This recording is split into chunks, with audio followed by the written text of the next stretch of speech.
পুলিশকে যারা দানব বানিয়েছে তাদের বিচার হবে বলে জানিয়েছেন অন্তর্বর্তীকালের সরকারের স্বরাষ্ট্র উপদেষ্টা ব্রিগেডিয়ার জেনারেল অবসর এম সাখাওয়াত হোসেন। মঙ্গলবার 13 আগস্ট দুপুর 12:15টায় পিলখানার বর্ডার গার্ড বাংলাদেশ বিজিবি সদর দপ্তরে বিজিবি হাসপাতালে চিকিৎসাধীন বিজিবি সদস্যদের খোঁজখবর নেওয়ার সময় সাংবাদিকদের সঙ্গে আলাপকালে একথা জানান তিনি। স্বরাষ্ট্র উপদেষ্টা বলেন, পুলিশ খুবই অনুতপ্ত। আমি এখানে পিলখানা আসার সময় দেখলাম পুলিশের সঙ্গে ছাত্ররা কাজ করছে। পুলিশকে দানব বানানো হয়েছিল।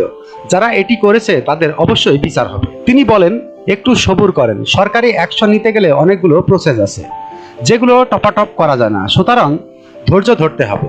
এ সময় গতকাল সোমবার দেওয়া নিজের বক্তব্যের জন্য দুঃখ প্রকাশ করে এম সাখাওয়াত হোসেন বলেন, অনেক কথার মধ্যে অনেক কথা চলে আসে। যদি আমি এমন কোনো কথা বলে থাকি সেটা ভুল বুঝেছেন, সেটার জন্য আমি দুঃখিত।